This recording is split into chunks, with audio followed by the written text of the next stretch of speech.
which lead us to today's input on migration. So I asked our resource person today how she would like to be introduced, and she said that if she cannot send me anything, she will just introduce herself. She did not send me anything, but I just researched Very good. and she will introduce herself further during her session. Our resource speaker for this morning, with gratitude that she accepted amidst her busy schedule, is Dr. Marla MB Asis. Up to now, I don't know what MB is. Maybe she can say that later. Okay. She's the director of Scalabrini Migration Center here in the Philippines. The first time I met Marla, as she is fondly called, was during our orientation time when we had to go to Scalabrini Migrant Center in preparation for our mission. So that was the first time I met Marla and Father Fabio. Dr. Asis is the director of the Scalabrini Migration Center, a Manila-based research center dedicated to the study of migration in the Asia-Pacific region. She is the former editor of the Asian and Pacific Migration Journal. Dr. Asis has a BA degree in Sociology and Demography in no, I won't mention that. And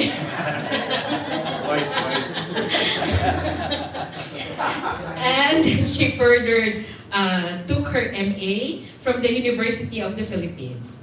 She holds a PhD in Sociology with specialization in population studies and social change from Bowling Green State University in Ohio. With more than 30 years of research experience on international migration and social transformation, with a special focus on the Asian region, her research and publications, which would number maybe to about 34 publications, explore the themes of gender, family, and migration and development, and migration governance.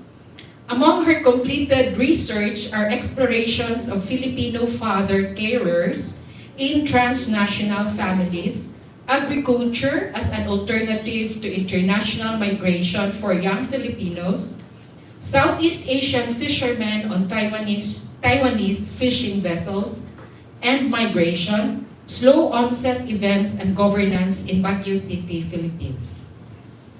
Her research experience is enriched by her engagement in other areas in the world of migration, such as dialogue with migration stakeholders, participation in expert group meetings and conferences on migration, and involvement in capacity training programs. So let us welcome Dr. Maruja, commonly known as Marla Asis.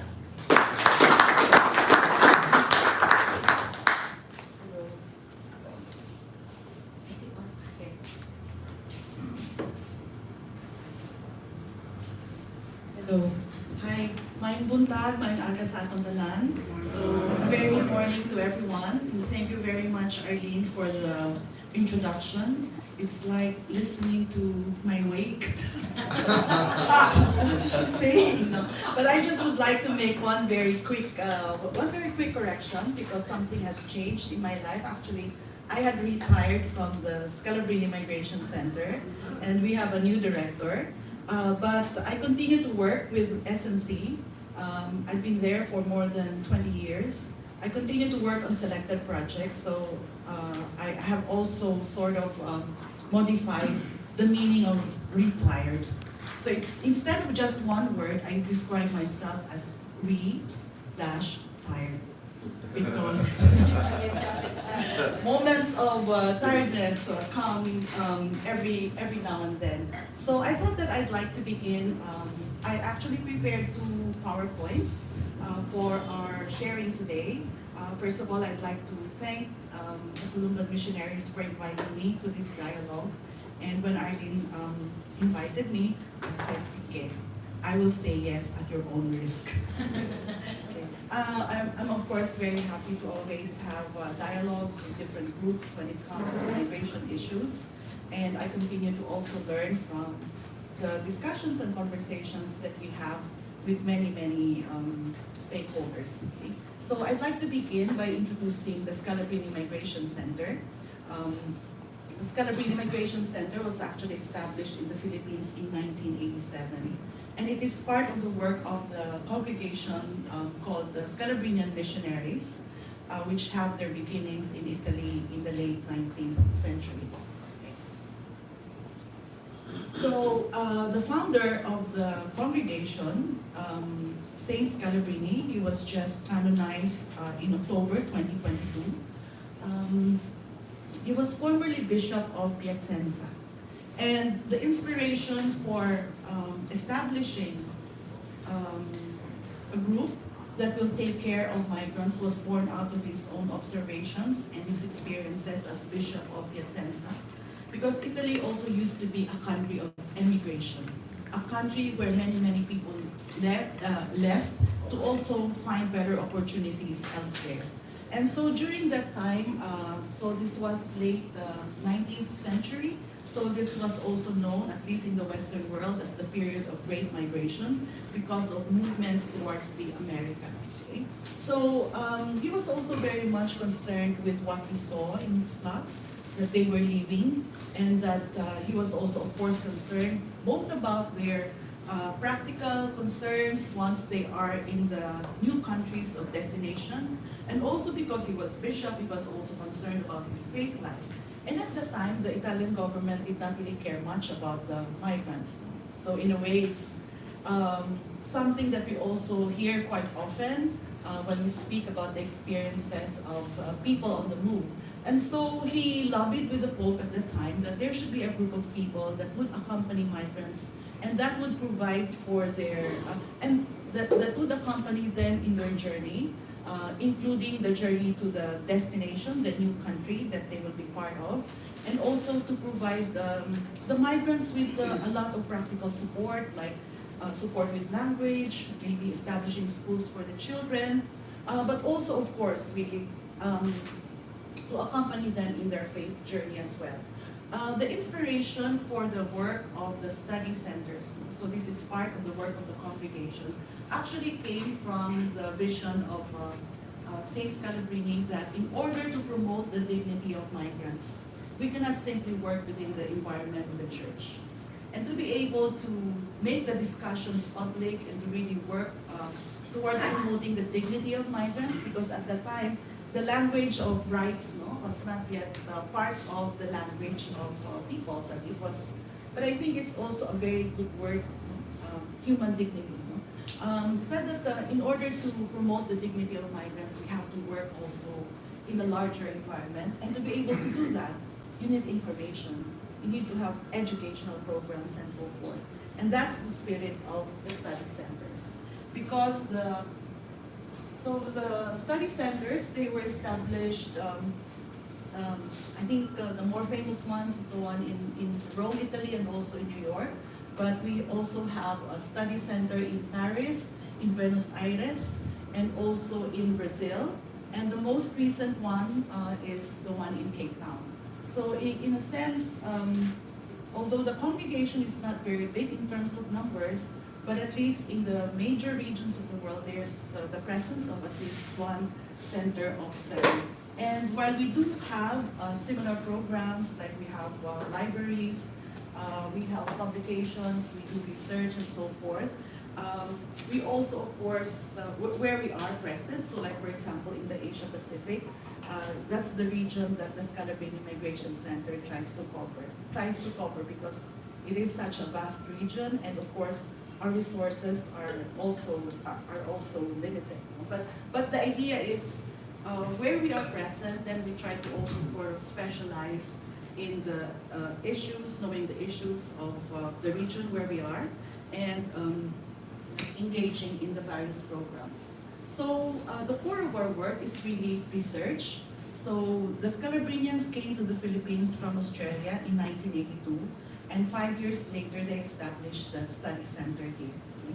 Which I guess says a lot about the vision of what the center should be about. Because also in the 1980s, even if Filipino labor migration was already increasing, no, in terms of number and in terms of diversity, in terms of the destinations where Filipino migrants were going, but at that time there was really not there was no center that was dedicated to the study of international migration. So in a sense, I would say that perhaps the Scalabrinian Migration Center pioneered, the focus on international migration in particular, and what are its ramifications and implications for countries of origin like the Philippines. So although we are based here in Manila, we have networks with other institutions, academic institutions, and other stakeholders outside of the Philippines so that we can continue to do the work. So those are the research focus over the years. And one of the things that we also pioneered here in Asia is the establishment of the Asian Pacific Migration Journal. So it is an academic journal, it is peer-reviewed, and the focus is on migration issues, anything that has to do with migration in and about and from the Asia-Pacific region to other parts of the world. So this was this was launched in 1992, and it continues to this day. And in 2015, we had a partnership with Sage Publishing, which helps us in the marketing and distribution of the journal. So we also publish books and monographs, this is one of the publications that we have, set of publications that we have, which is more specific to the programs of the church. The Exodus series, it's 16 booklets about migration, and I will give this to you as my pasalubong. But of course, the caveat is, this was published between 2010 and 2015, I think, but I hope that you will still find some relevance and also some use for it. So we have also, in recent years, we recognized that we cannot, in terms of disseminating research-based information about migration issues, it's also important to explore other formats. So we have done some videos as well. So one of them is titled Rising to the Occasion, Father Cares in Transnational Families in the Philippines. So this is based on our long-term research studying the impacts of migration, transnational or international migration on the children left behind. How does it impact, like if it's the fathers who leave versus the mothers who leave or both parents who leave, what are the impacts on the health, which is the main focus of this research, health and well-being of the children as well as the carers. So one of the findings from this study is controversial, I would say. One of the findings of this study is that fathers do participate in the care of the children left behind. Okay? But when we shared this finding to an audience here in the Philippines, they said that cannot be the case. The fathers are not involved in childcare. But actually, we found that to be the case, and we are quite confident in saying that because we are comparing also not just the practices in migrant families, but also in non-migrant families. So, and then we also have another video documenting the development of the Stella Maris ministry in the Philippines. I will speak a little bit about that later. So it's a ministry that's dedicated to the care of seafarers and other sea-based workers, including fishers, as well as those that are working on cruise ships. Because those that are working on cruise ships now involve many women. Because traditionally, the maritime sector is very male-dominated, but because of the importance of the cruise ship industry, in the leisure industry, then women are becoming part also of the sea-based sector. And we've also done some infographics. And from time to time, we organize conferences and also training programs. And as I mentioned, we have a library that specializes on migration resources, particularly those pertaining to the Asia-Pacific region. So actually next week, we will have a conference in SMC. If you're interested, I'd like to invite you. It is it's a small conference where our colleagues from the Peace Research Institute of Oslo will present their findings on the rise of the middle classes in the Philippines and the links to migration. And then it will be accompanied also by a launch of a video animation which I think is really very well done. So if you have time, it will be on March 27, 2 to 4 p.m. in SMC. So in terms of advocacy, so we also have other programs. We're also involved in a lot of advocacy advocacy work. We're part of a network of NGOs in the Philippines that promotes the rights of Filipino migrants. And as I mentioned, we have also one of the church-related programs that we've implemented over the years is the Exodus program, which I participated in, and this is one of the products, as I mentioned. And then our former director, Father Fabio, who also was recently elevated into cardinal, he and I think Father Maurizio, they produced the compendium of Catholic social teaching on migration. So it's a very thick book, which was actually published by St. Paul's. And then SMC was also involved in cooperation with the Loyola School of Theology in the establishment of the Migration Theology Program, and there's a certificate program in the pastoral care of migrants. So that's SMC. And then I also have some brochures here, and also as part of occasion promotion, I also have the prayer of us to Saint John Baptist Scalabrini Aperitif. So I will leave them here.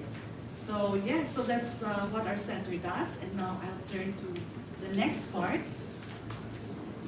Okay. So meron pong questions or comments?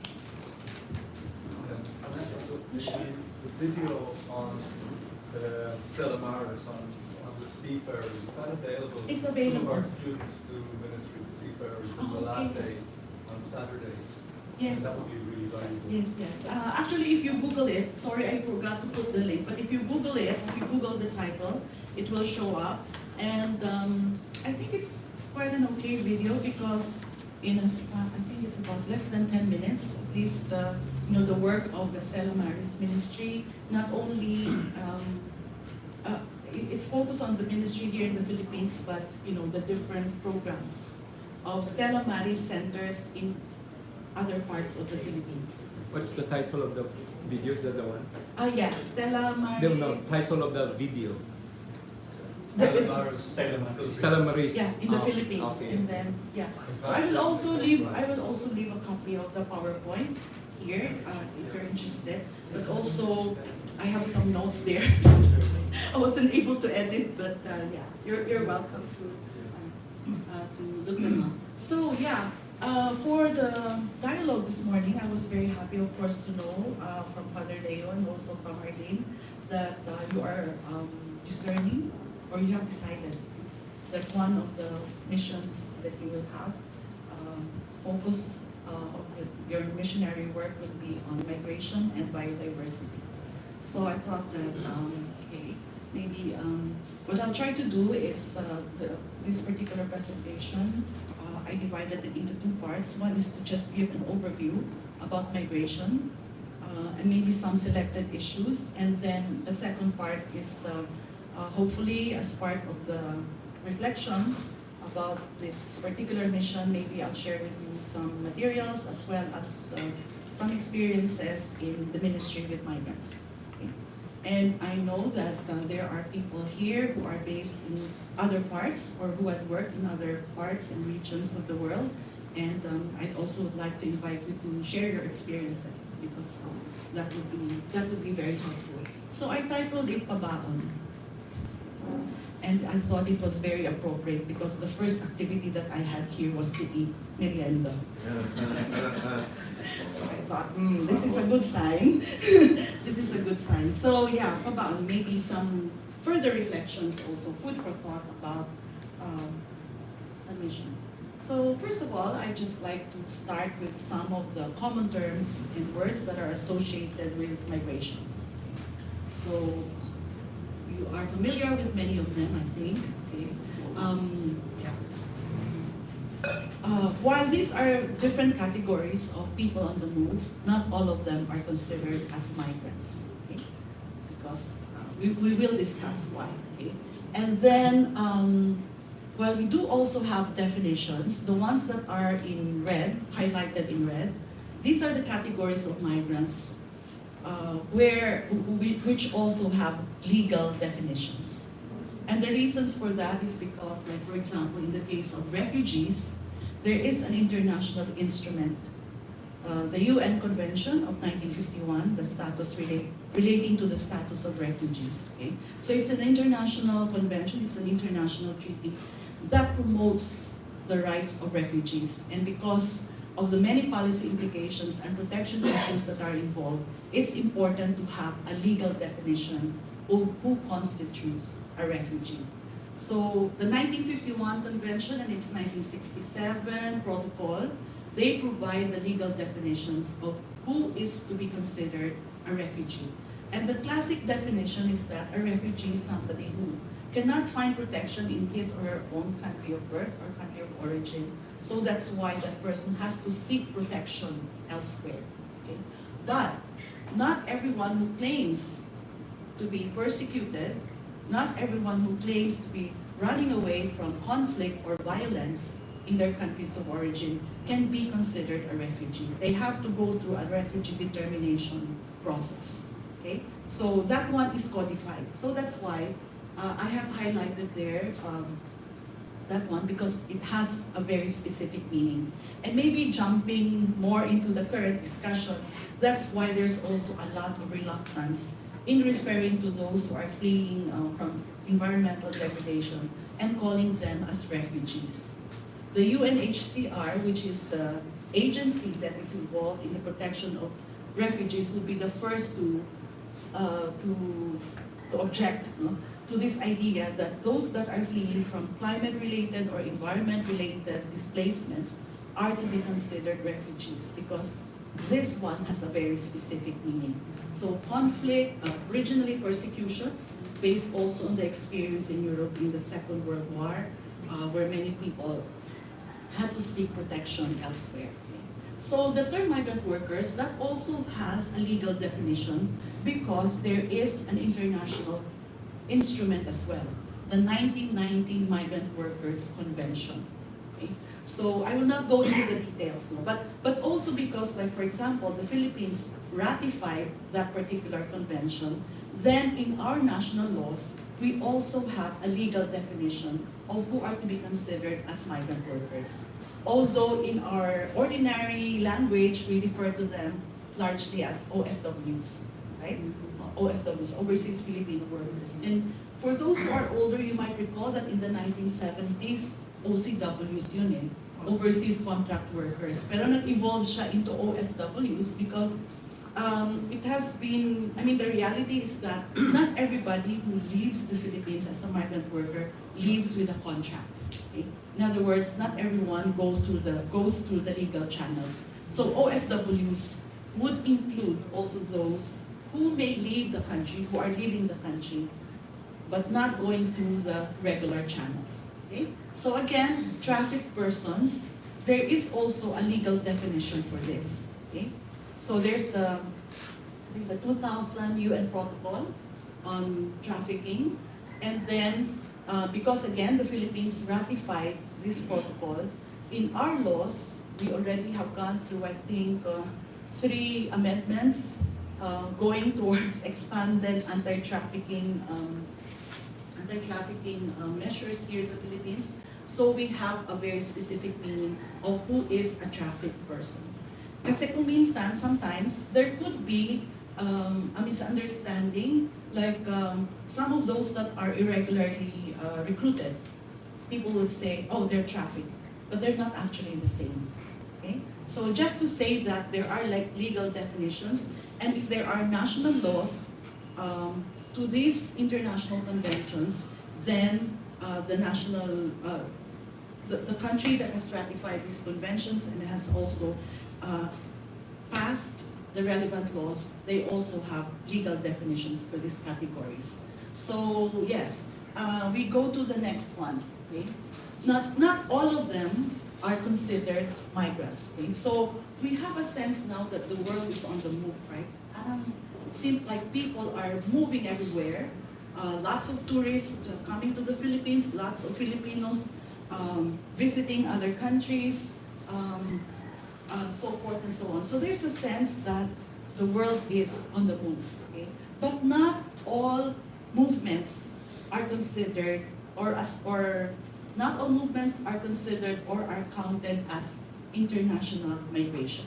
Okay? So it's also important to know these definitions so that we are also able to appreciate what the numbers mean and what also they don't mean. Okay? So like for example, the general term for all types of movements, whether it is short-term or long-term, whether the move is temporary or permanent, etc., the generic term is mobility. Mobility. But if we are trying to measure migration, we need at least two criteria. One is there must be some crossing of a border, either geographical or administrative. Okay, that's one. And the second one, the second criterion is that some time must be involved to be counted as migration. So for example, in the case of international migration, the UN, which is the main agency that generates all this information based also on censuses and other information that are provided by different governments, the UN has a recommendation to define an international migrant as referring to individuals who are outside their usual countries of residence for at least a year. Okay? So please keep that in mind. Okay? So like halimbawa, no, example, the people who are now in The Hague, they left the Philippines, they crossed a national border, okay? But unless some of them may come back to the Philippines soon, they are movers, they are visitors, they are international travelers, but they are not migrants. Okay? They will only be counted as migrants if they would have lived overseas for at least a year. Okay? How about the missionaries? Missionaries, why father? Why? How about them? They will be counted. They will be counted in the countries of destination. Okay? Yes. Kasi 1 year po. But also interestingly, even if you would say, oh, it's just counting, no? But you know, the UN has this recommendation, but not all the countries also follow this recommendation. So that's why actually these numbers, we pick them as indicative because they could really be undercounting, okay, the real phenomenon. Because also national governments, they have their own conventions. No? So like for example, even if the UN would recommend that you count as migrants, as international migrants, if you're the destination, those people who were born outside, the foreign born. But not all governments collect information on the foreign born. What they may collect would be information on citizenship. Okay? So which is different. So that's where we also see that even if this may sound like something that's objective, and yet national governments also have their own say. Okay? So yeah, we will go back to that. And sometimes it's not actually the people who move, but the borders. This happened in a very dramatic way in the 1990s when the former USSR was dismantled. So because prior to that, many Russians, many of those who are from the Russian Federation, they moved in different parts of the former USSR. But then when the former Soviet Union broke up, the Russians who had been living in, let's say, what is Kazakhstan, okay, they became the foreign born. Okay? They became, the migrants. So they've been living there for some time, but because of the breakup, some of them had to go back to the Russian Federation and so forth. So it's not always that it's the people who move, but from time to time, like again, maybe another example would be the breakup of the Indian subcontinent way back in 1947, when India, okay, broke up into India, then Pakistan, and then later on Pakistan also separated into East Pakistan and West Pakistan, East Pakistan becoming Bangladesh. Okay. Ireland also. Yeah, Father, can you share about that? Well, I will share, which is Northern Ireland and the Republic of Ah, okay. Okay. Yes. We're still suffering. Yeah, yeah. Okay. And So, Sub-Saharan Mindanao. oh, and by the way, Hugot. the one who is seeking refuge, May hugot. the one who is seeking refuge, baka hindi papasa the application for asylum may not, he may not be determined as a refugee because you have to have a well-founded reason to be defined as a refugee. Okay, so how many international migrants are there? Okay, let's go to the most recent estimate as of 2020. So about 281 million, not a lot. Okay, the global population is about 8.2 billion, right? So that's why you have to wonder if there's just only about less than 4% of the world's population are migrants. Why is it that there's a lot of talk about migration, especially international migration? Kaya, what could be the reason?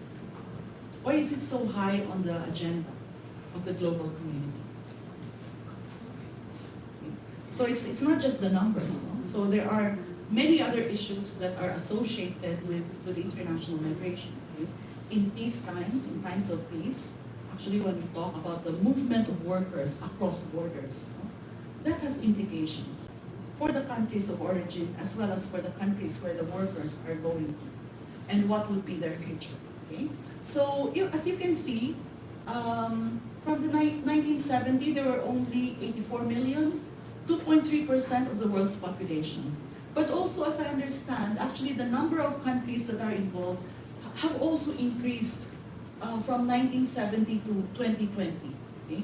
So that tells us also about the establishment of new countries, the breakup from former countries. So as I mentioned, some examples of that would be the former Soviet Union and the former Yugoslavia, among others, okay, which have broken up into different sectors. So for this count, we are referring to people who are outside of their usual countries of residence for at least a year. And I'd also like to mention that even if this includes people who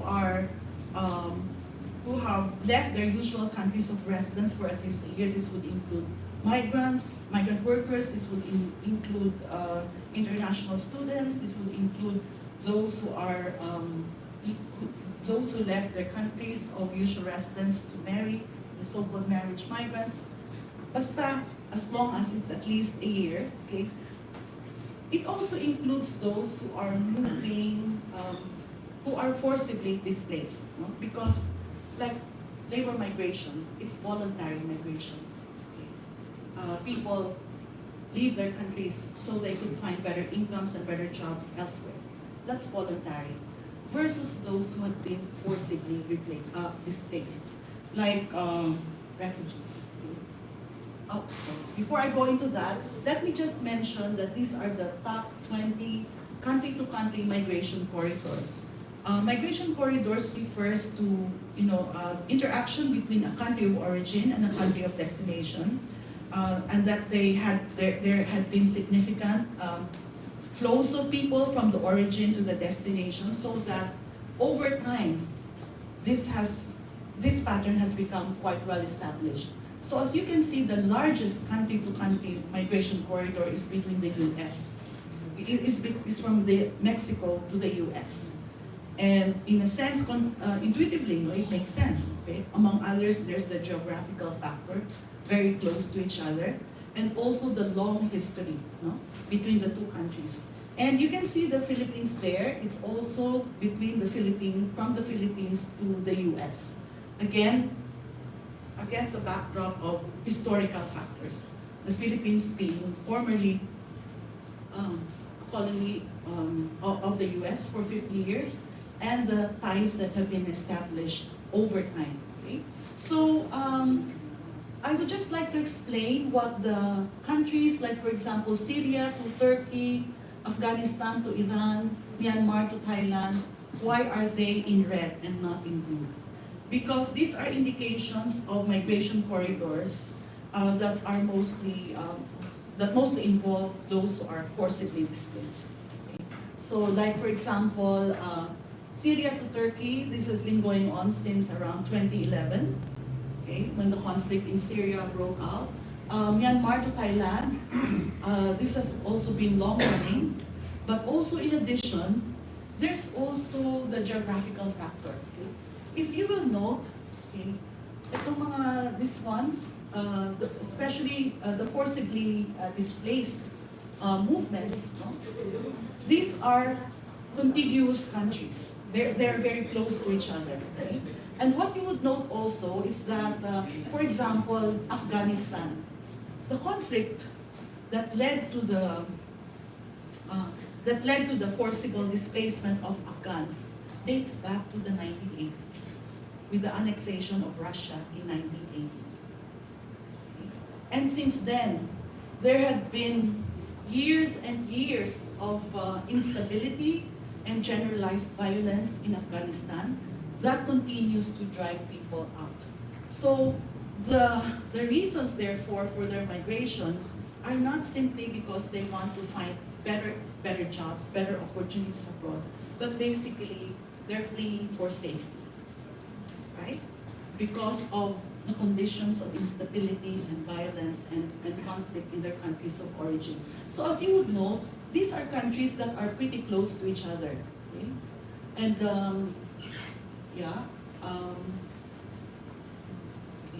Venezuela, this is fairly recent because of what happened with their economy. So so there was a lot of movement outside of Venezuela, going to other neighboring countries, but Colombia is the one that receives the largest number of Venezuelan people of concern, refugees. And actually, many of them also went to the US, and very recently we heard very distressing news about Venezuelans who had been deported from the US. So again, that also gives us a sense why, despite the fact that maybe the numbers are not so huge, but people on the move can be rendered at risk or vulnerable because of various factors, including political and geopolitical factors. So what can also be noticed is that, for example, Afghanistan towards Pakistan, again, this dates back to the 1980s. Okay? And if you also think about the movement of Rohingyas, no? Rohingyas from Myanmar towards Bangladesh, there's also the factor of geography. Bangladesh is close enough, but also cultural and historical factors as well. But we cannot really discount the fact that when we think about the world's vulnerable populations, the tendency is also to go to other countries in a similar situation. So, and that creates also, of course, other challenges and other complications in countries of destination. So like, for example, in Bangladesh, the Rohingyas and the refugees and asylum seekers, they're usually located in Cox's Bazar. And then there are programs from JRS and other international organizations to help the displaced peoples. But then there could also be conflict with the local population. How come? The refugees, the displaced people are receiving more attention compared to the local population. Okay? So some notes on internal migration, because so far I've been talking about international migration, but I think also globally, compared to international migration issues, the issues concerning internal migration are not so much on the global agenda. But it's really also very important to learn about the dynamics of internal migration because they are so closely linked to issues and challenges concerning inequality, concerning poverty, prospects for development, urbanization, the growth of super cities and super urban areas. No? So it's important to also pay attention to them. And as you would note, the data is kind of dated, 2016 and 2021. But one thing is very clear, there are a lot more internal migrants compared to the population of international migrants. So 281 million stock of international migrants versus 763 million internal migrants. And again, this kind of measurement also has a time element. If you consider, for example, if we don't have, this, if we don't use a time element, like let's say at least 3 months, or at least 6 months, or at least 1 year, actually we would capture a lot more movements internally. Okay? Interestingly, for example, I think I checked the census of India. India has about more than 400 million internal migrants. Of course, when we talk about India and China, okay, our appreciation of magnitude and scale, we really have to adjust them, because of course, these are the billionaire countries in terms of population.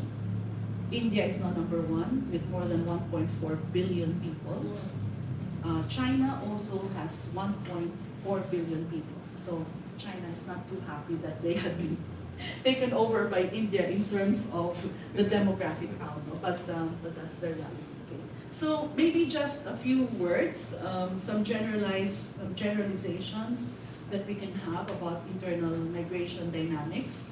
One is that, the usual factors. These are the factors that shape and influence migration patterns: socioeconomic, geographic, environmental, and political factors. So usually, this combination of factors have something to do with differentials. Okay? So the movement, we can see whether in internal migration or international migration, the movement would be from less developed areas towards the more developed ones, areas that have some violence towards the more peaceful areas. So because development, peace, these are not evenly distributed throughout the world. Some have more development than others, some have more conflict than others, and so these are the ones that really drive the movement of people in search of safety, in search of better economic opportunities, in search of peace, among others. What's interesting about this particular study, I cite this particular reference material because they analyzed internal migration patterns in 50 countries over a certain period of time. And what's interesting is that despite the fact that there has been an increase in conflict-induced displacement in many parts of the world, what they found out from their very, very extensive statistical analysis and so forth is that up until now, despite the fact that there are conflict-induced migration, the primary motivation why people move still has something to do with economic motivations, to improve their welfare and also to have better prospects in life. So really, it's towards development goals. And what's also interesting is that even climate-related migration, that has been trumped, that has been, in terms of influence of the motivations, it's still economic factors over the climate-related factors that led to the movement of people from origin communities towards other destinations. Although what they did show, however, and I think it's good also to consider this, and maybe those of you who may have really field experience may also have something to say about this, is that climate-related factors seem important in the motivations of younger people and those with less education. The whole area of the links or the nexus between migration and climate change, migration and environment, even if there are already many studies that have been done on this particular nexus, many of them are still not that conclusive. Okay? So it's not always the case that if there's climate-related challenges, people will move. It's not always the case. And I remember the studies that are done, for example, in the Pacific Islands.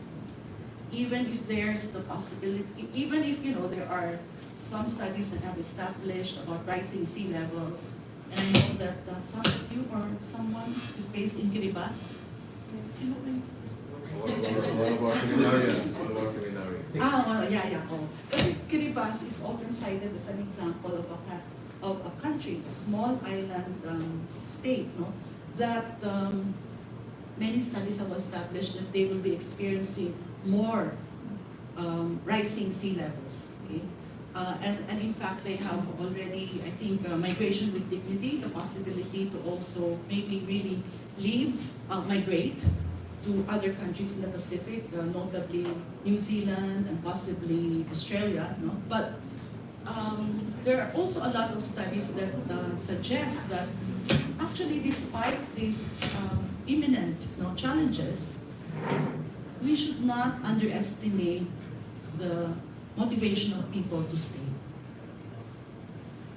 We should not underestimate the motivation of people to stay, no? And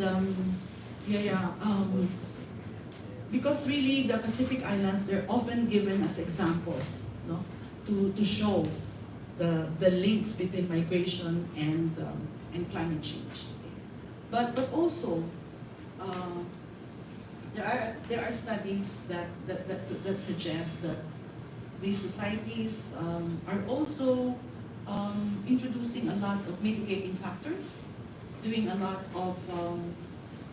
in terms also of adaptation, so that they will not only adapt to possible changes but also mitigate and attempt to make life more livable in the communities where they are. Okay? So in terms of climate change, in terms of environment and the migration nexus, maybe in general terms, I would simply just like to say that in Filipino we say, abangan ang susunod na kabanata. Let's wait for the next chapters, no? Because a lot of the so-called links really have to be studied further. So for example, even in Pacific Islands, states like Kiribati, there's already significant out-migration to other countries. So even before the discovery of the climate change issues in Kiribati came up, people were already migrating. So we cannot say that if there's an increase, it's because of the threat of rising sea levels. So the main message therefore is we just have to be very careful in attributing the causes. No? Okay, so I think I already mentioned this earlier on. I think but also just to remind ourselves that not everybody who moves do so voluntarily. There are people who are forcibly displaced. And actually the count of the 281 million includes those who are refugees. No? So the total count is about 35.5 million refugees globally. 29.4 are under the UNHCR's mandate. The remaining ones are those that are in the very contested area, Palestine. Okay. So, and then they are administered by the UN WRA. And as you can see, the top source countries of refugees under the UNHCR's mandate in 2022, basically they're the same over the years, which also indicates to us that the drivers of forced migration have not really been addressed. So these are countries that have experienced long-term conflicts, long-term violence, and the long-term instability. And so even if, like in the case of Afghanistan, several years ago, there were programs to encourage Afghans in Pakistan, Afghans in Iran, for voluntary repatriation. There were not too many takers. Why? Because people are not really sure, okay, what will happen to them upon their return. And especially for the younger generation. If this displacement has been going on since the 1980s, they have already lived, the younger people have already lived in Pakistan and Iran for most of their lives. And for them, Afghanistan is just what their parents or grandparents tell them about. So, the viability of really returning and staying and making life sustainable, that's a big question mark. So it didn't really change that much. I highlighted Ukraine there because Ukraine is a new country that figured as a source country of the forcibly displaced population. So 2022, actually there was a spike in the number of refugees and also displaced people because of the war in Ukraine, which started in February of 2022, no? The full-scale invasion of Russia. There were already some conflicts, maybe around 2013, 2014, between Ukraine and Russia, but you know, the terminology from many of the materials that we have read is the full-scale invasion of February 22 was very decisive because that led to the outflow of Ukrainians to other parts in Europe, and also the displacement of Ukrainians also within their own countries. Okay? So these are the countries that have the largest IDP. Again, the count of the internally displaced population. So this would be included in the 763 million internal migrants that we talked about earlier. So as at the end of 2022, 62.5 million IDPs due to conflict and violence. There is also some displacement related to environment-induced factors, but these are really overshadowed by conflict-related factors. So Syria, that's about 7 million.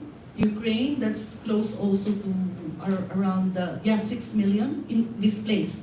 So actually, in the case of Ukraine, millions already left, going to Poland and Germany. So these are the two countries that have accepted a lot of Ukrainian refugees, and they're still there.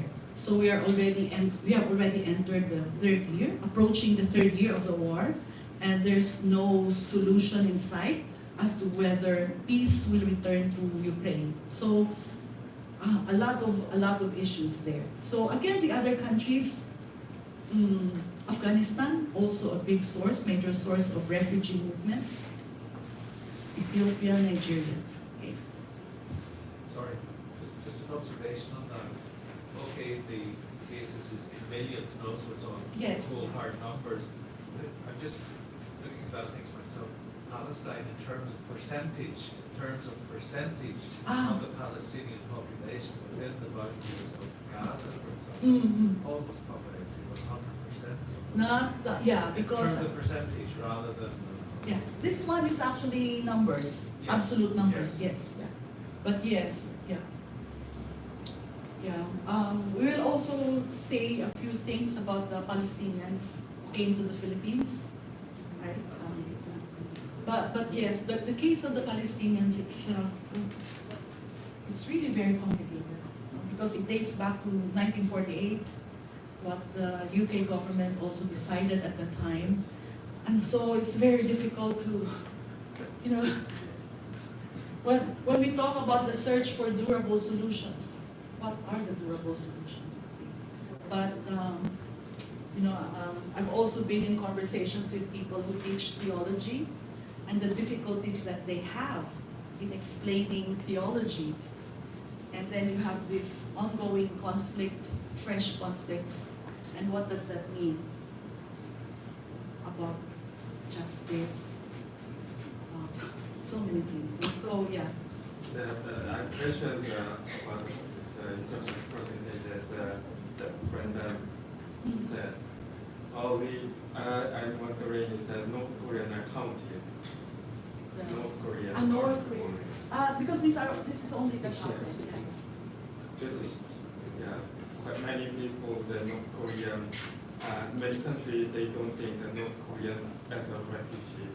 They are just call them defectors. So I'm wondering if Yes. Actually, in the case of North Korea, that's a very interesting case. And a lot of geopolitical factors are also involved. Yeah. Like when the North Koreans go to South Korea, there's a specific term for them, right? Okay, so defectors. Even other countries as well. I met In two other North countries, I Korean- think they're two North Korean people in Ireland, and then they cannot apply for refugee. apply For for refugee refugees, status. Oh, I didn't know about that. Yeah. Because they were in China for a long time, more than 10 years. Mm. Then they didn't have any information about South Korea. They went to Europe. Yeah. And finally, the many countries didn't accept those people. Okay. And then they had no choice in any continental Europe. So they had to Yeah. go to Ireland. Because their first country of asylum is China. But then because also of the political factors, the relationship between China and North Korea, China will not consider them as refugees. They will consider them as irregular migrants. And so they will not consider giving them asylum. Okay? Even if they have gotten to Ireland, Ireland cannot give them refugee status because their first country was China. With no choice, it's kept from North Korea because of the border between the North and China. And then when they got to Ireland, they cannot move, even they got information. They wanted to go to Korea, South Korea, but they cannot because they don't have the passport, Yes. legal passport. Yeah. So they are stuck in Ireland. Yeah. What happens then in that situation of a stateless person? Because they're basically Yeah, stateless. stateless. What happens in that situation? Ooh, that's another issue, statelessness. No? So it depends also on whether the countries have ratified the statelessness instrument. So maybe that's, but sorry, I should qualify myself. I can't really provide a good answer to that. But yes, then they become statelessness that's when they fall into statelessness. So actually there's also they're not exactly the same. No? Those refugees have a state. They have a country that they come from, right? But some people can be rendered stateless within a migratory context. But yeah, the figures maybe for North Korea may not show up here because compared to the numbers of those that are displaced. And of course, the UN also gets its information from government sources. So those could be some of the reasons why they are not represented also in numbers. But it's a very complicated situation for the North Koreans. Because also North Korea is one of the few countries that continues to be closed actually to the outside world. And so nobody goes there for tourism. Maybe except some. I'm starting again, actually, recently.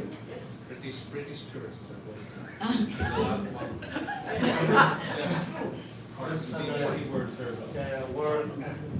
For the outlook in the world for the next few years, this is going to increase by many more millions because Mr. Trump is forcing Europe to increase their defense spending into weapons from less than 1% to 5%.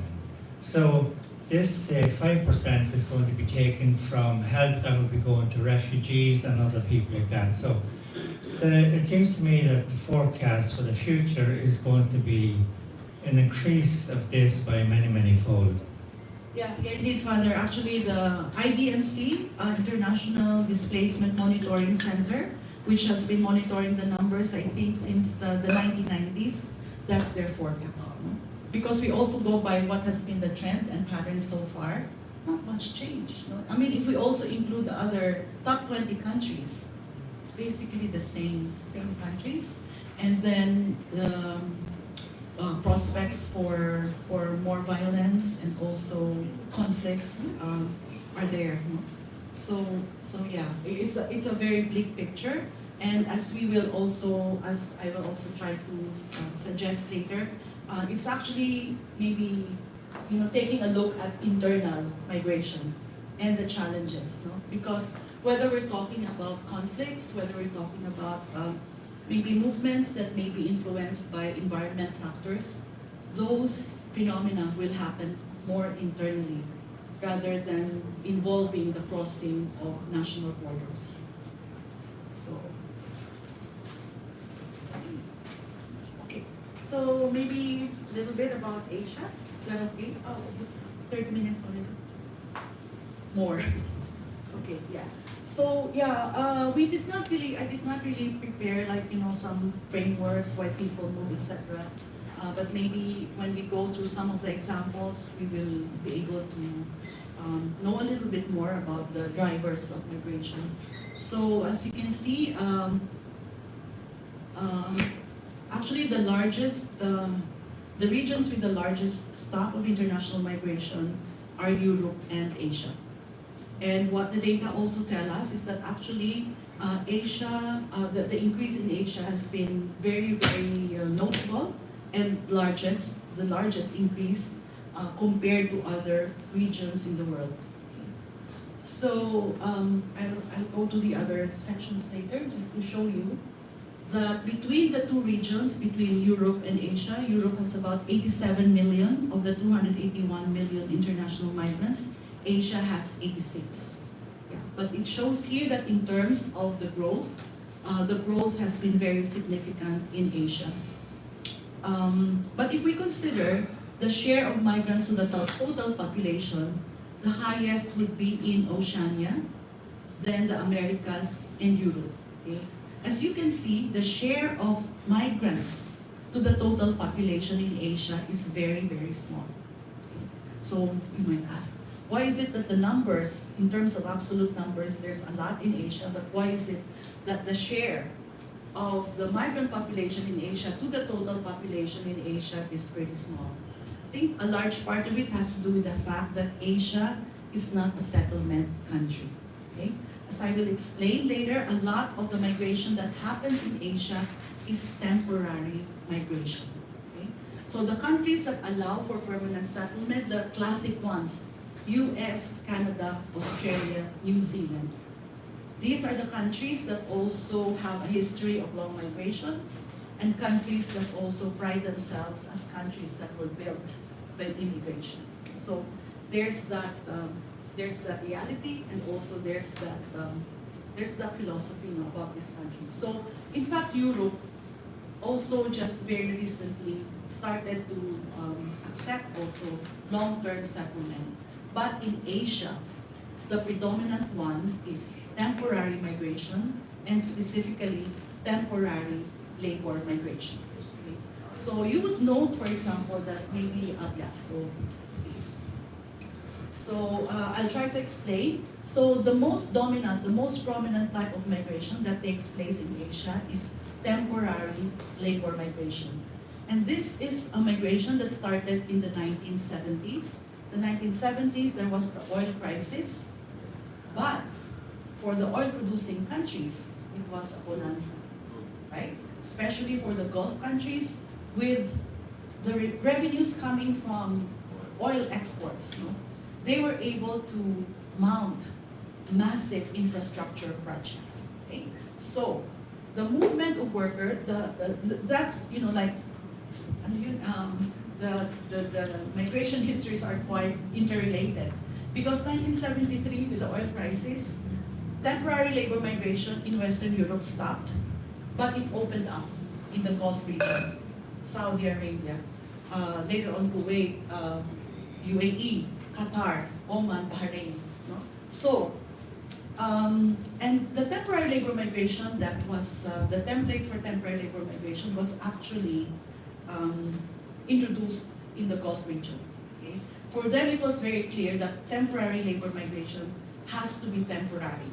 And this can only be achieved if you only limit the worker's stay to a contract of 2 years, no family reunification, no pathway for residence, no pathway for citizenship. Okay? So you would hear of people working in Saudi Arabia, in Kuwait for more than 10 years, but they still come back to the Philippines because they would not settle. And for those in less skilled occupations, you cannot bring your family members with you. So we hear about Philippine schools being established in Libya, in Saudi, in the UAE, or maybe some Filipino engineers or nurses being able to bring their families with them. That is because they are allowed to do so. They have met a certain salary level, so they can bring their family with them. But for most workers in construction, in domestic work, cleaning services, etc., you are of a certain salary level, you cannot bring your family members with you. And so that's why we have this phenomenon of transnational families. The workers are there working in the countries of destination, but then the families are left behind in the countries of origin. Okay? So that has been part of the Asian story for a very long time, at least since the 1970s. And so what we have now, I mean, fast forward, is that actually if we look at the, in Asia, okay, Southern Asia, this is mostly a region of, this is mostly origin countries, okay? So India, Pakistan, Bangladesh, most of the workers there go to the Middle East, the Gulf countries, okay? So that is a corridor that is well established, okay? If we talk about East Asia, so that includes China, also Japan, Korea, these are mostly countries of destination, okay? In the past, okay, before China's economic growth was in double digits, China was also an out-migration country, an origin country, okay? But because of the very dramatic economic growth prior to the pandemic, China also actually accepted a lot of return migrants. Okay? Overseas Chinese educated abroad who came back and were attracted by the opportunities in China. Also China flexing its international status, accepting foreign workers, accepting also foreign students.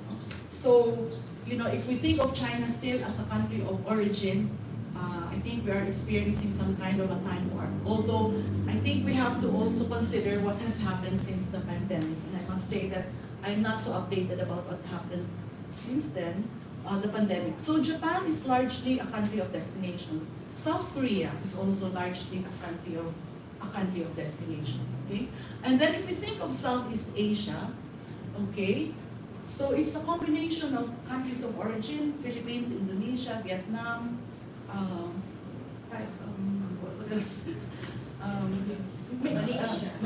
Malaysia and Thailand are both countries of origin and destination.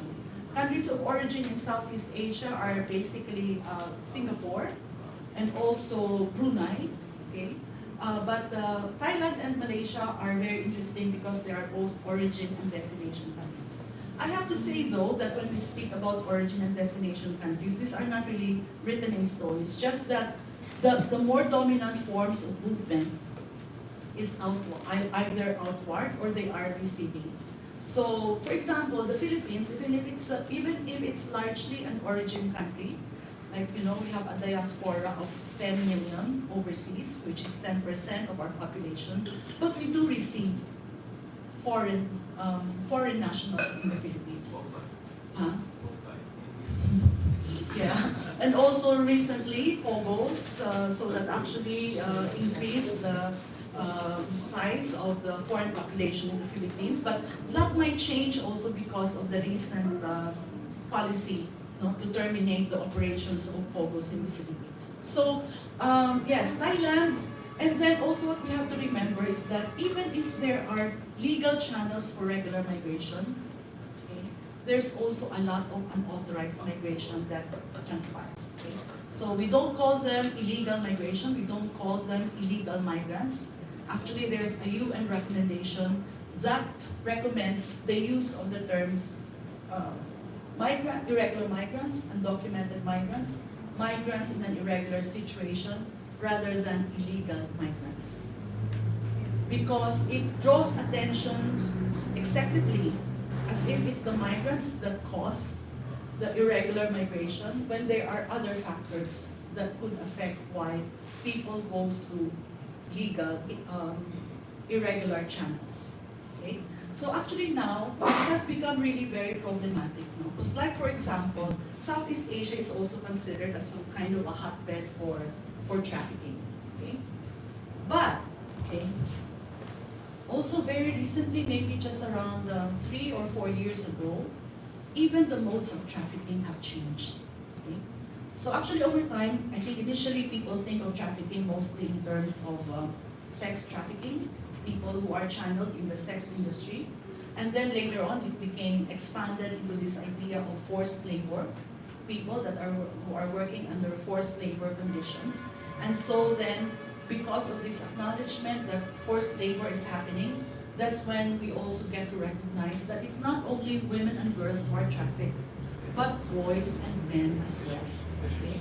So, you know, when we got out of the this notion that it's only sex trafficking, then we recognize that other people are actually in a very difficult situation or traffic-like situation. But you know, recently, especially in Southeast Asia, you have probably heard in the news, Filipinos in Myanmar, Filipinos in Cambodia, as well as Indonesians and Singaporeans and Malaysians in the Philippines, associated with the polders. So the trafficking has also moved into cyber trafficking, also crypto, associated with cryptocurrency, and also very recently, even surrogacy. Do you remember there's a case very recently of Filipino women who were rescued in Cambodia? Yeah, rescued in Cambodia, and then I think I have to update myself because I think there's a complication there because in Cambodia, surrogacy is not legal, okay?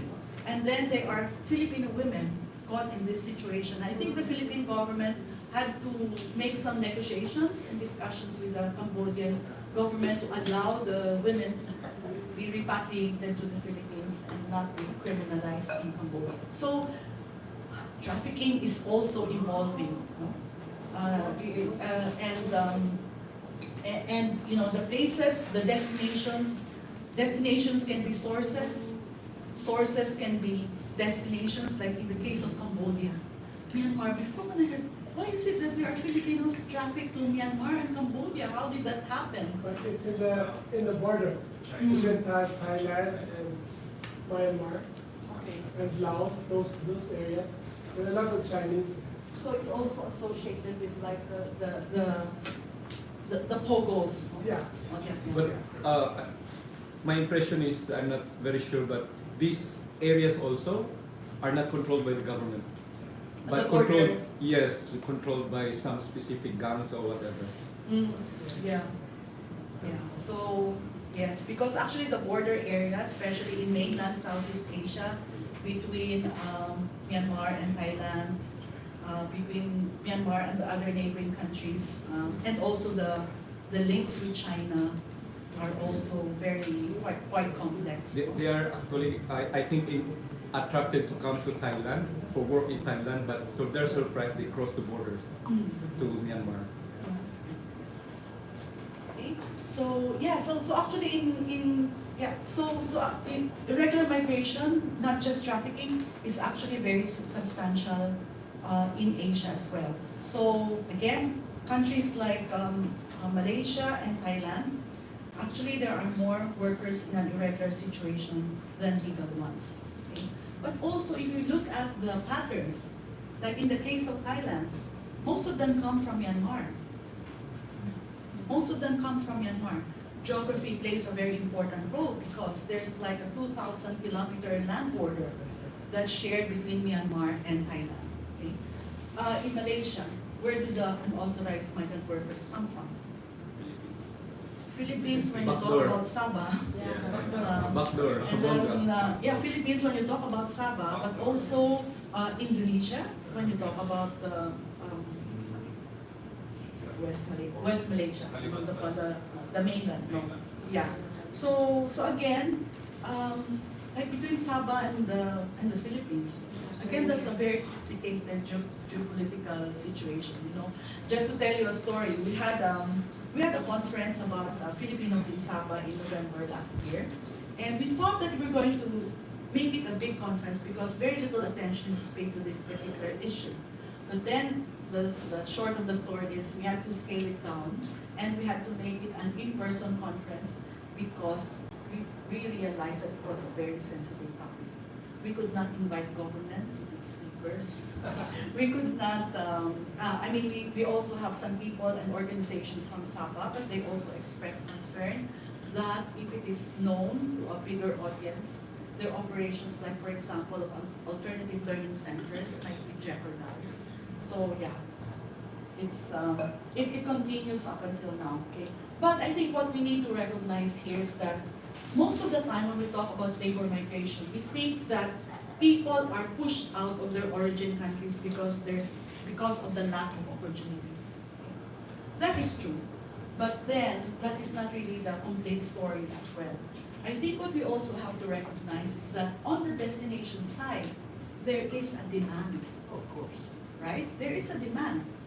They need workers as well.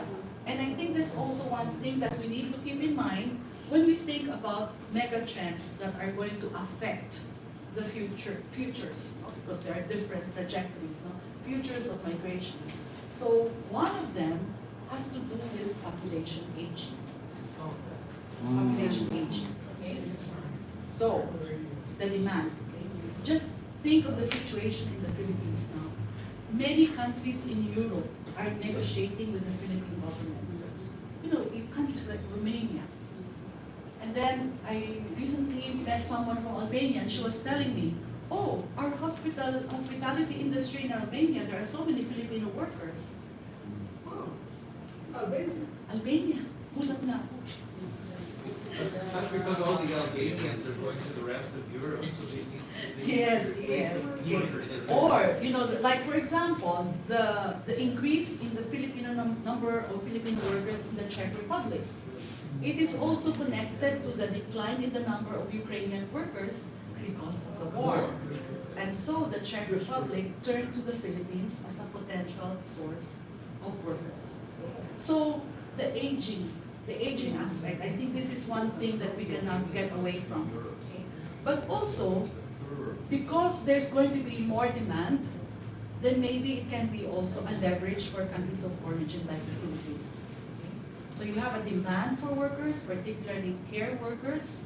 So these are also the conditions, and maybe these are also the conditions for a fairer labor exchange. Because otherwise, think also of the cost. It's not sustainable that we keep on sending people out. Right? People, of course, have the right to seek better opportunities, but and maybe individually and as families, that's good for them. But we have to think also of the community. We have to think of the country as well. Okay? And while we are still a young population, there's no getting out of the graying of our population. But I guess there's a domestic reason also. What categories would be the women, the Filipinos who run away from husbands? divorce Philippine style. That's actually one of the factors that some of the feminist scholars have suggested. That migration basically works as a respectable divorce. Yeah, divorce Philippine Okay, style. because you leave the country and then you say, oh, I'm doing this for my children, but that's also running away from a difficult marriage without being stigmatized for leaving your family. Okay? I mean, that's one interpretation, okay, as to why, But your point of being unsustainable in terms of the loss of skills that are necessary for the countries that are being abandoned or being left, that's also true internally within the Philippines. I recently talked to someone in Davao who had a problem with their plumbing system, and they were finding it impossible to get a plumber because all the people who have skills are going, people with ambition and with skills are going overseas. All I say is that the problem in Davao is even more so a problem where I live at the top of a mountain. It's like looking for, as he said, it's like looking for hen's teeth. try and find a skilled carpenter or plumber or something, because they're all gone to Cebu, they've gone to Manila, they've gone to Tipolo, Cagayan de Oro, they've gone everywhere but Minoog. So I was in a hospital, Yes. I was in a hospital in Roc in Southeast Occidental. Every nurse I spoke to were all planning to leave, and I said, well, if you all leave, what's going to happen to the sick people here? Actually, yes. That's a question that we really have to face, okay? Because also Father, that's also related to other factors, no? Interestingly, in this current project that we're doing, research project with the EU, some EU countries, construction is one of the sectors. Okay? And actually, what the EU, some of the EU countries are already doing, like Germany, they are also introducing in their tech walk, also strengthening the technical vocational training programs in countries of origin like Ghana. Okay. Also Philippines. There's also renewed discussion about the dual training system with the Philippines. But interestingly, in the past, because it has been introduced before, but what is different now is that there is a migration angle, right? Because Germany also needs construction workers. So actually it's also, when you think about the needs, future needs, it's like there's always a premium on the highly skilled and the professional. But actually, if we get down to the details, all types of skills are needed. All types of skills are needed. It's not just people in healthcare, but also plumbers, masons, etc. And that's why in countries like the Philippines, Indonesia, we do have a shortage of construction workers. And what that actually also means is that we really also have to improve the training of construction workers. Okay? More formal training and also certification. But the other thing of that, the other side of that is that, of course, with the certification, that means that they can also move abroad.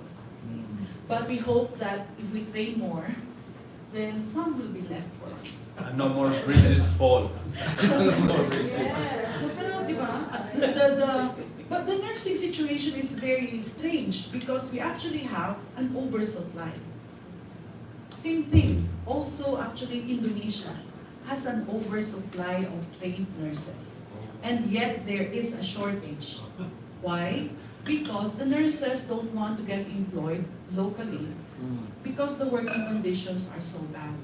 Like the case here in the Philippines, if you're a nurse and you work for a public hospital, actually you get sort of better pay because the pay in private hospitals is so low. 14,000, I don't know, 15,000, 16,000 in Metro Manila. That's not a very good wage. No? So that's why the orientation is, okay, I work here, I slave for maybe 2 years, get enough experience, and then I qualify to go elsewhere. I was talking to a young graduate, a teacher. She actually has a master's. She's a master program completed, and she go to England because there's a shortage of primary school teachers in England. And she's looking to get 2 years experience teaching in China. 2 years experience teaching in China in order to go to the UK. So that's why there's no stopping migration. Labor migration will continue to be a very important type of migration that will take place. But also I'd just like to mention that there are other types of migration that are going on.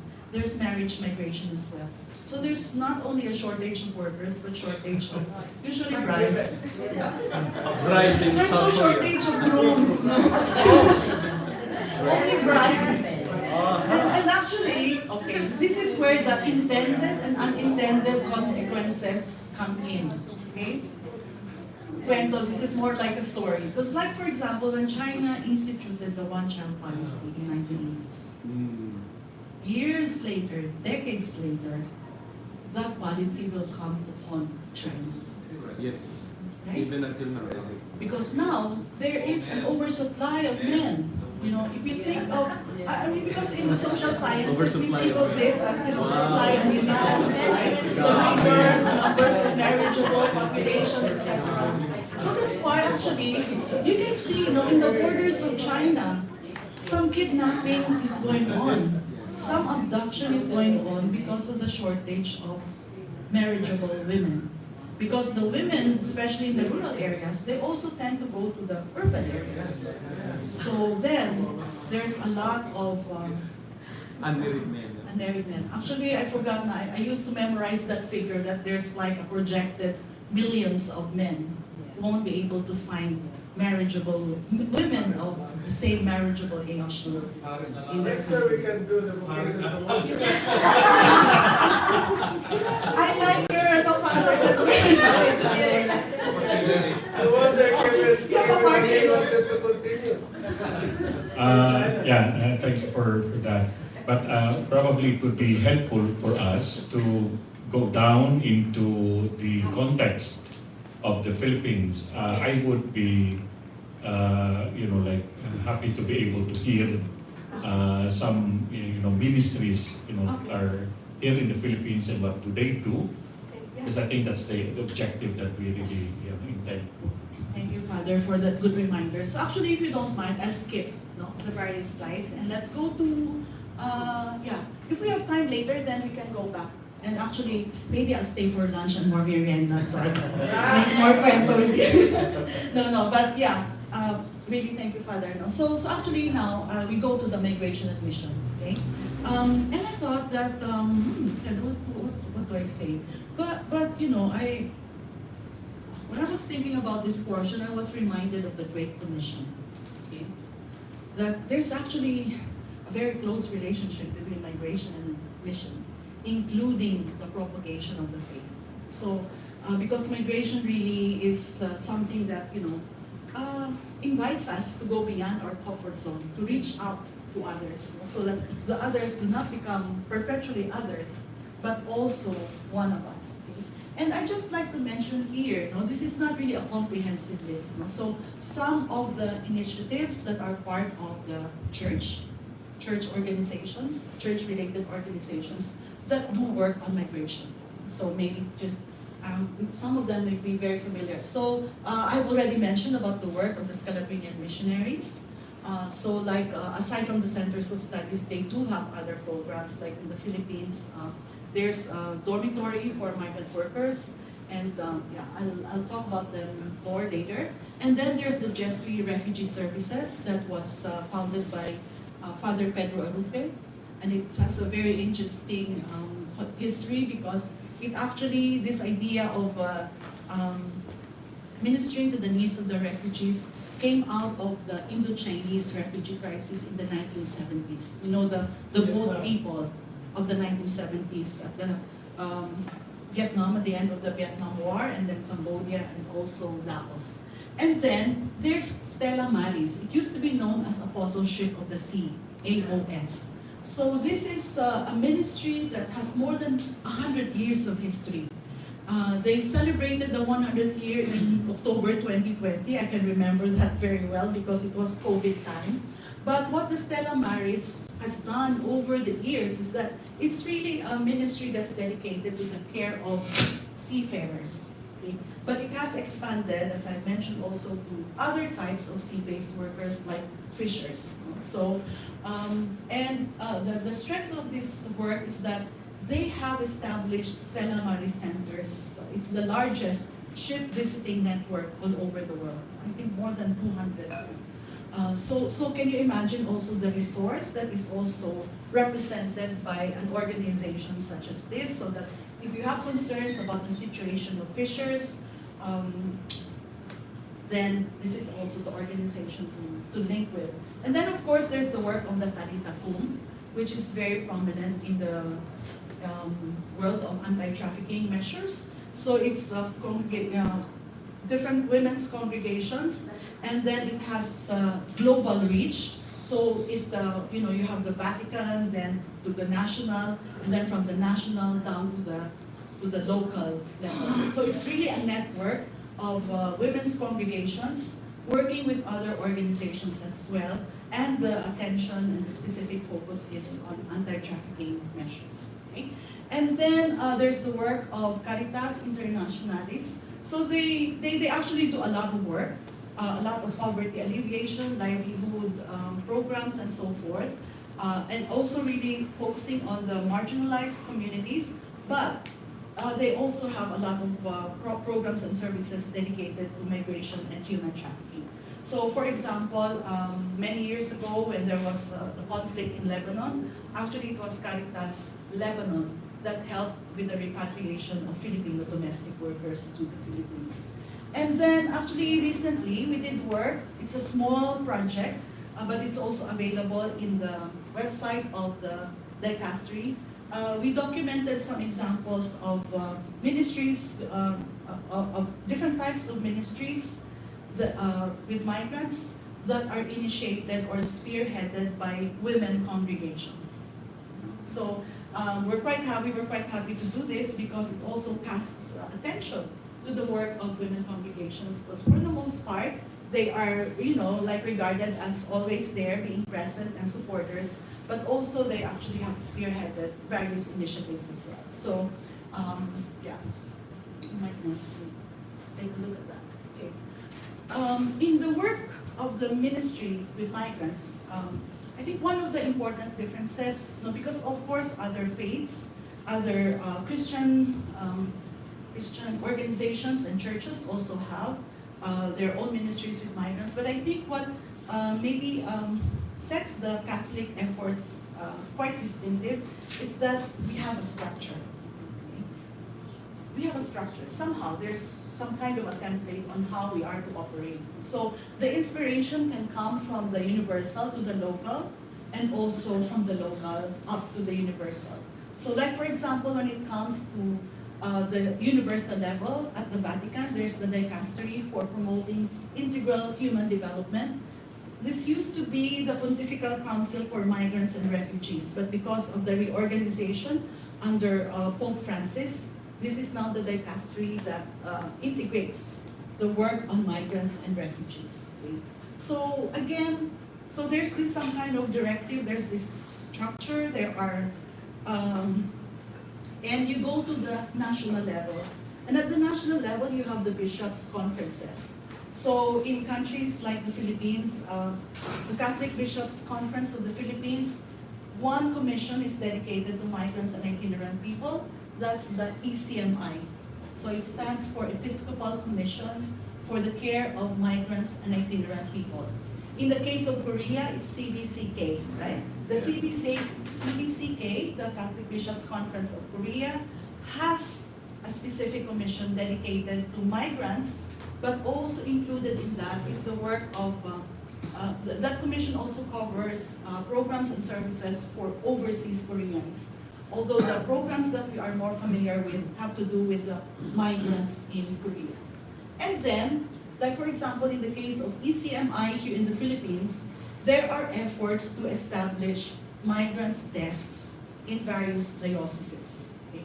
So that work has been going on for a very long time because ECMI is a small body, it's a small organization. So the actual work will really have to be done at the local level.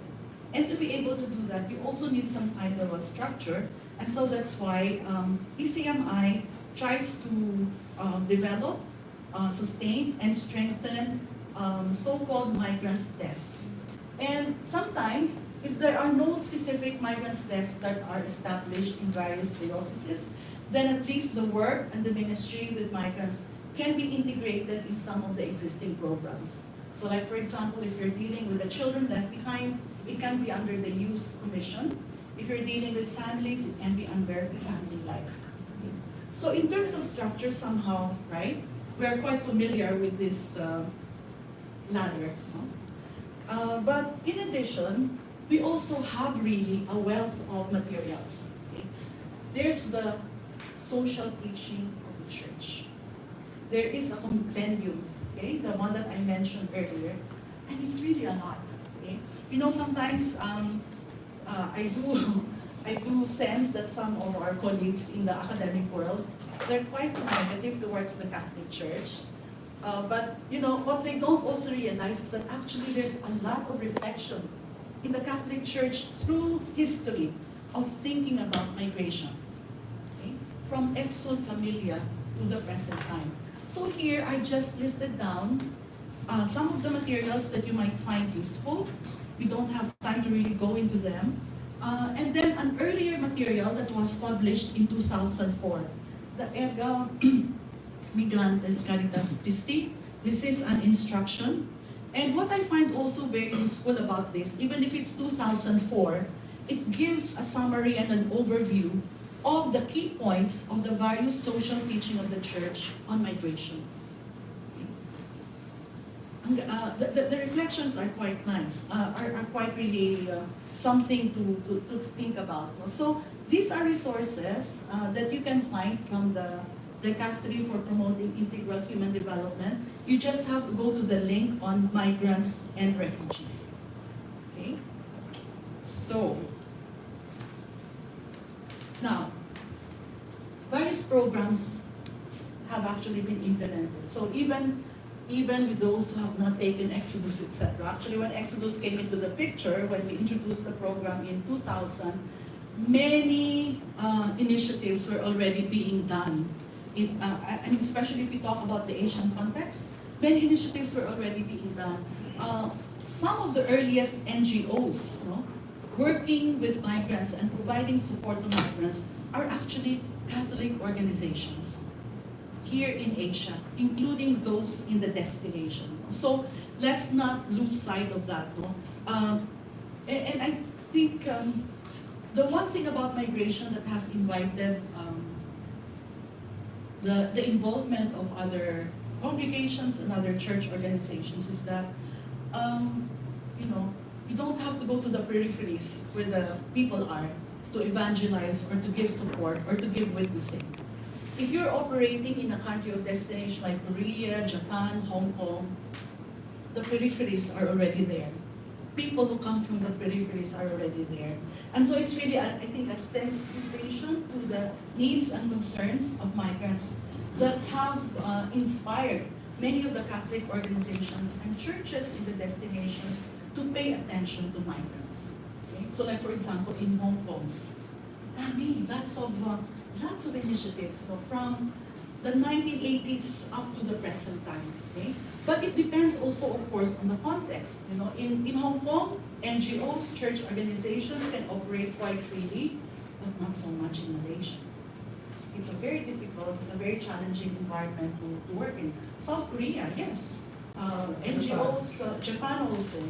But Singapore, to some extent, you can operate. But you have to be sensitive to local sentiments and also local politics. So I think in this gathering, there are people who are based in countries of destination and those that are based in countries of origin, right?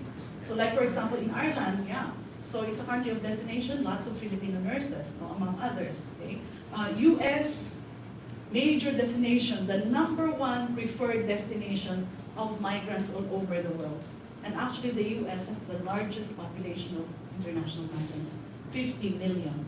I think that's more than the population of Korea's, if you put them together. Okay, so what are some of the programs and services that we have seen in the various countries of origin or countries of destination? For origin countries, I think the Philippines is quite interesting because really a lot of good initiatives have come out of our experience here as a country and as a society that has been deeply and extensively touched by international migration. So there's a lot of pre-migration programs and services. So information education programs are very common. And interestingly, this idea of the pre-departure orientation seminars that are now mandatory, have been made mandatory for workers that are about to leave the Philippines to prepare them for the first 3 months of adjusting to their destination countries. That is actually born out of the pioneering efforts of some of the sisters who were approached by families. We need more information on how our family members can cope in the countries of destination, etc.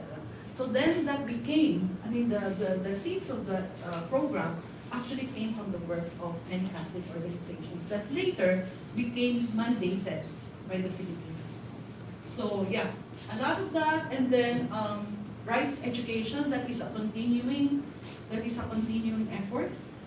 And rights education is also becoming a lot more important if we think of other mega trends like new ways of recruitment related to developments in IT, etc. Because now, on the one hand, IT provides a lot of information, but you have to know, the veracity of the information. There's also a lot of fake news that goes around. Okay? And in fact, one of the challenges for recruitment now is that they don't have to go through POEA or the Department of Migrant Workers. They can be working in Hong Kong, but then maybe there's a recruiter coming from the Czech Republic or Poland, and they go from Hong Kong to Poland. So that's already third country hiring. And when that happens, the Philippines is out of it. They cannot count the migrant. The migrant will be outside of the orbit of the services and assistance that the Philippine government can provide to the migrant in case those migrants get into trouble. So also, there's a lot of programs and services for the left behind families. I think the Philippines is quite active in this regard because in other countries of origin, I don't know, we don't see a lot, for example, in Bangladesh or programs for children of migrants.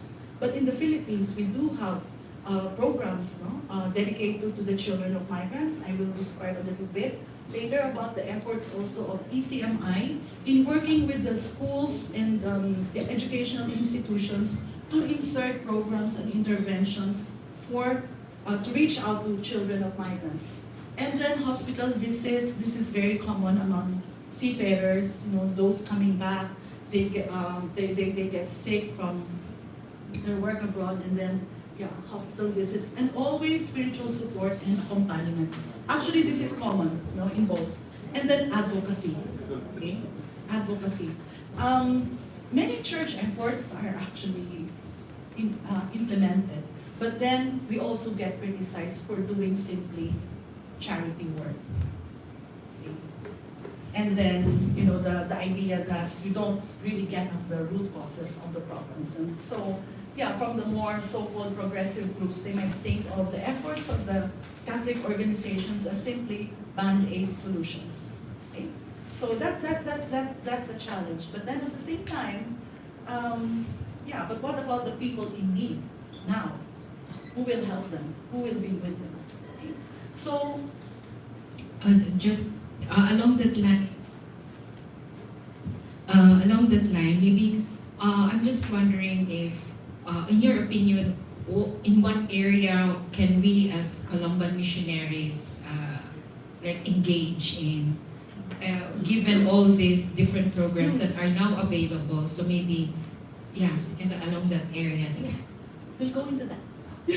But also on the destination side, similar efforts. Okay, the advocacy part, that one, I think in the advocacy part, not many Catholic organizations.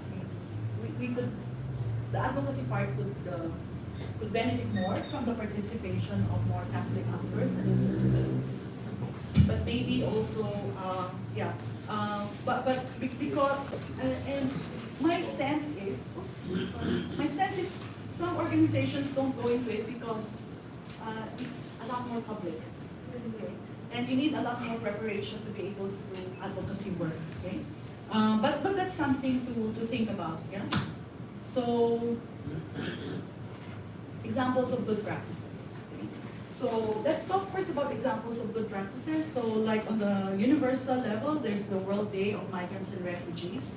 This has become a lot more prominent during the time of Pope Francis. And actually, it's interesting that for this year, the 111th World Day of Migrants and Refugees, the theme is Migrants, Missionaries of Hope.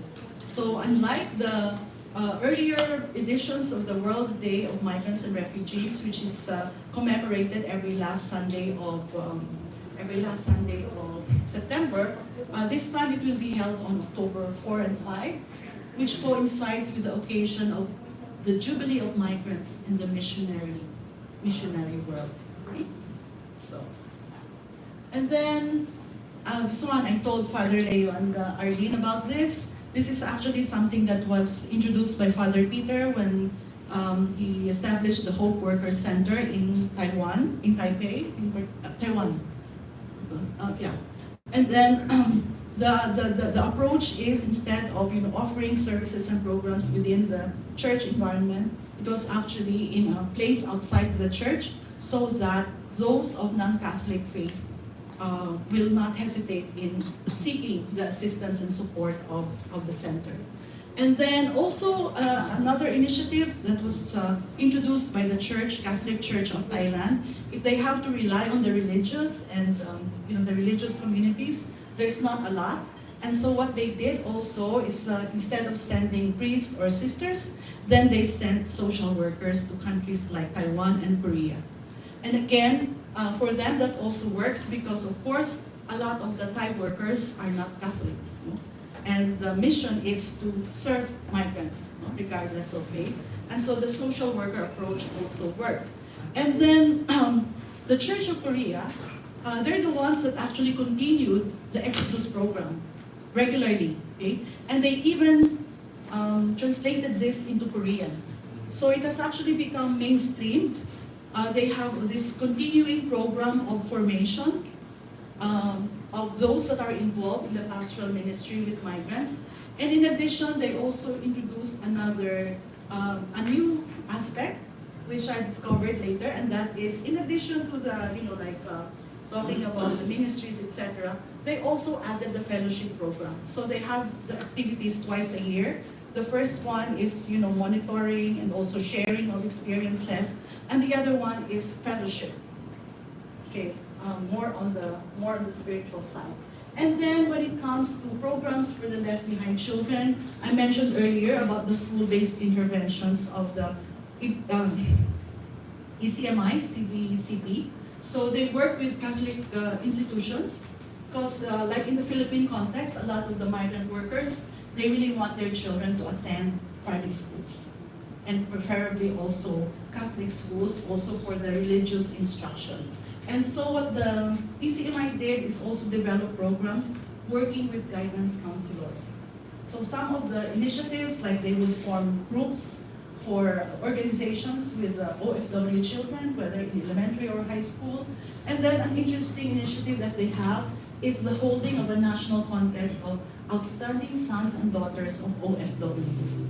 So actually, this is a very interesting program because the stories, in a way, they counter the usual image about sons and daughters of OFWs who become juvenile delinquents, who become drug addicts, drop out of school, etc. So it also provides a different sort of narrative about what happens to the children left behind. Okay? And then I thought that one of the interesting cooperation that was actually formally established by the Scalabrian sisters is one with the local government. Okay?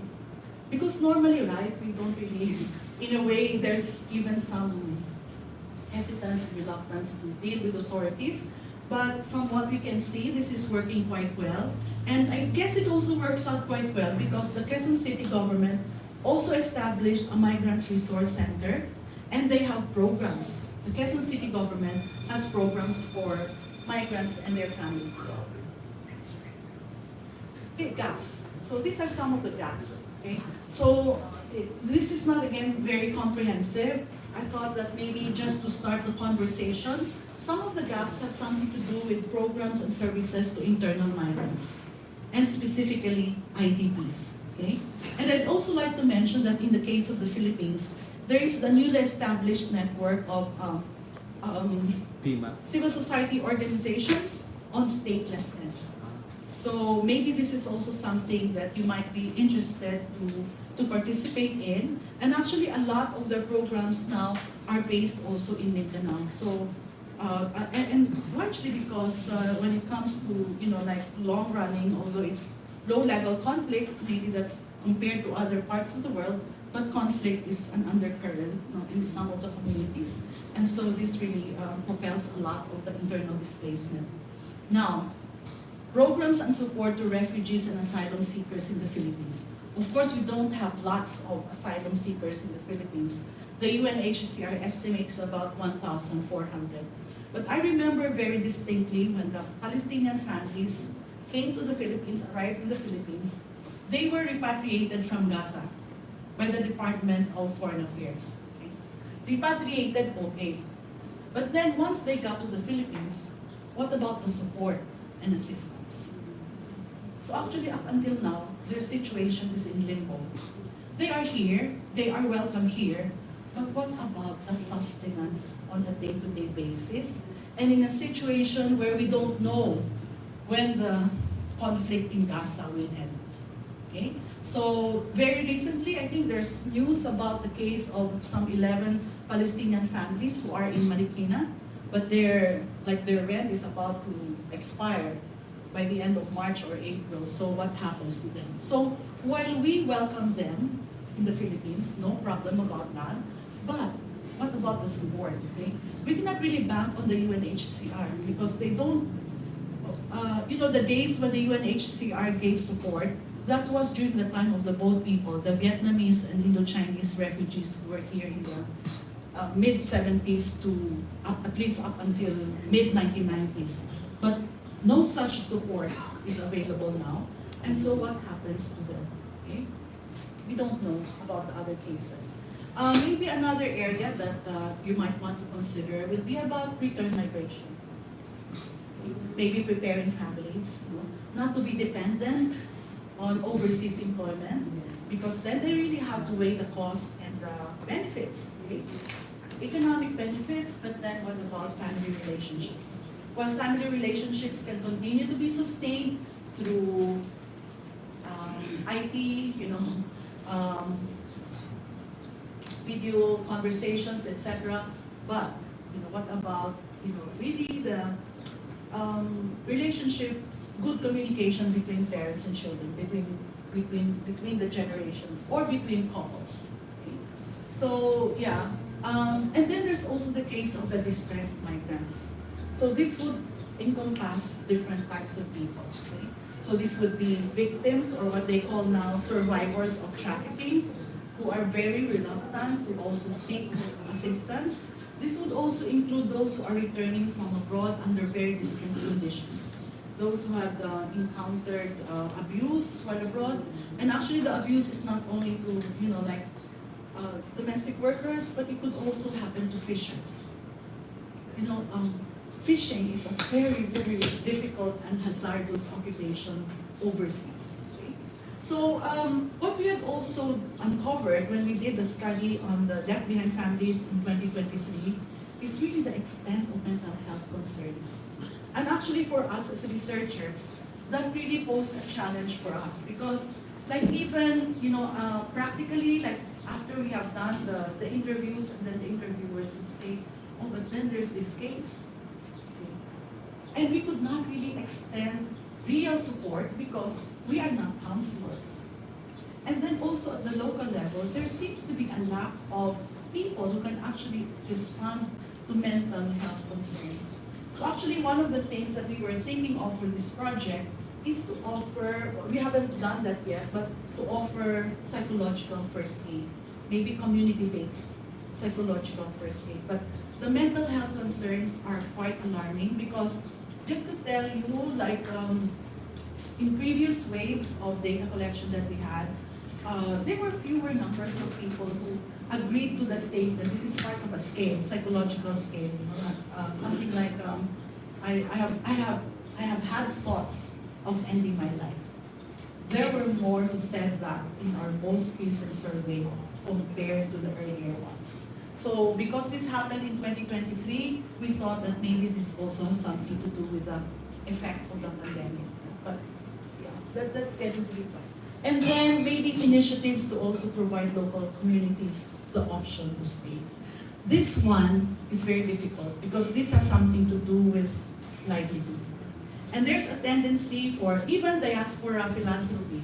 A lot of organizations, they would give scholarships, etc., the building or repair of school buildings, constructing basketball courts or making sheds, because these are projects that can be very visible and something that can be done and completed within a certain period of time, but livelihood projects are something else. So it requires long-term commitment and also more resources. So, but maybe this is also something that can dovetail into your university initiatives and also some of the more environment-related concerns.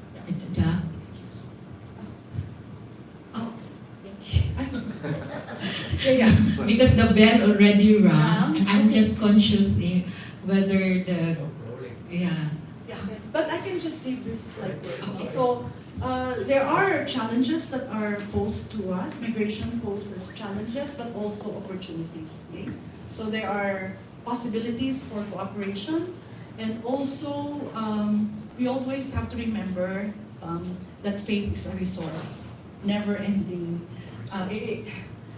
It's always available. And actually, I have to tell you my experience. I'm a sociologist. Actually, my attention to the faith aspects of migration, I learned from the migrants, because they would always say, "What is it that has sustained you through your challenges?" Faith. It's not the advocacy of groups, but really faith. So I think and I think that's one thing that maybe a lot of Catholic organizations can also really rely on. So, and then I'd also just like to mention, yes, that many of the initiatives, the Catholic Church is one of the few voices that continues to advocate for migrants' rights. That can get lost in the picture because, there can be flavor of the month, certain themes, etc. But migrants' rights is always there. And then the church is always a source of support for migrants. And the fact that there are Catholic churches and organizations all over the world, that's not, I think, true for other Christian organizations. It's really the presence and being present to people who are in need. And many good practices as well. And while there's a tendency sometimes to think of migrants as people to be helped, but actually they can also grow into actors who are empowered and can be partners with us. And together, it's really possible to be on the same journey to encourage one another. So I'll stop at that. Thank you.